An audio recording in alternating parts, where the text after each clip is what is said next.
сиз үчүн иштей турган адамдарды тапсаңыз болот. Бирок сиз канчалык бай болсоңуз дагы ошол акчаңызга сиздин дартыңызды ала турган адамды жалдай албайсыз. Бардык нерсени таап жана сатып алса болот. Болгону жашооңуз түгөнүп бара жатканда аны сатып ала албайсыз. Ошондуктан өзүңүздү баалаңыз жана башкаларды урматтаңыз. Адам канчалык чоңойгон сайын акылдуу боло баштайт экен. $30 турган саат менен $300 турган саат бир эле убакытты көрсөтөт. $30 турган капчык менен $300 турган капчык бирдей эле суммадагы акчаны өзүнө батыра алат.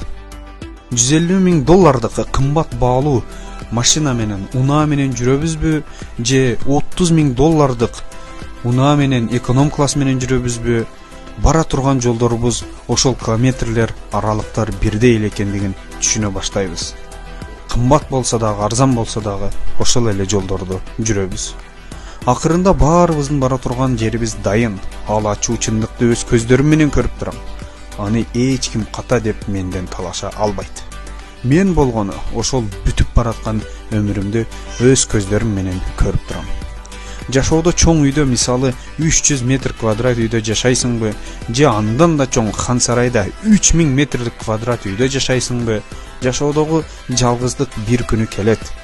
Сиздин ички дүйнөңүздөгү бакыт бул тирүүлүктөгү баалуулуктардан, материалдык байлыктардан көз каранды эмес. Эгерде сиз самолетто 1-чи класстагы кымбат баалуу орундукта учсаңыз, учак кулай турган болсо, кадимки эле эконом класста учуп бараткандар менен кошо кулайсыз. Мага азыр ден соолук керек. Миллиардер бай болсом дагы аны мага эч ким саткан жок. Жашоодо эмнелерди гана көрбөдүм. Менде азыр материалдык жактан эч кандай чектөө жок. Менин байлыгым кээ бир мамлекеттердин байлыгынан дагы көп. Бирок ал байлыктар мени сактай албай турат. Жашоомдо мен үчүн эң чоң максатым болгон Apple компаниясын түптөдүм. Аны дүйнөдөгү эң алдыңкы, эң кымбат корпорацияга айланттым. Колуңуздагы iPhone дагы менин эмгегим. Мен максатыма жеттим. Мен тоодун эң бийик чокусуна чыктым. Бирок ал максаттарга жетүүдө өмүрүмдү, ден соолугумду садага чаптым. Ушундай. Мени түшүндүңүздөр деп ойлойм. Жашоодогу эң чоң бакыт бул жаныңызда чын дилиңиз менен баарлаша турган жакын адамыңыз же досуңуздун барлыгында. Стив Джобс өзүнүн ою боюнча жашоо тууралуу эң керектүү деген 5 нерсени белгилеп айтып кеткен.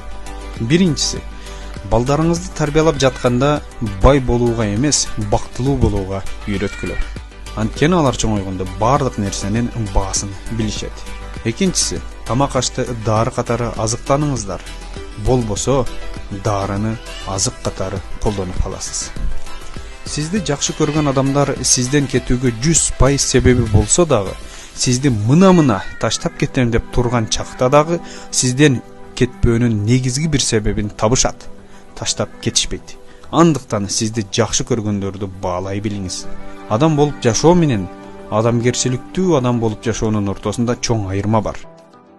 Эгерде сиз тездикти кааласаңыз, анда жалгыз басыңыз. Эгерде алыска барууну кааласаңыз, анда чогуу барууга үйрөнүңүз. Эми дүйнөдөгү эң 6 мыкты доктор жөнүндө айтайын. Сизге эң мыкты врачтар жөнүндө айтып берейин.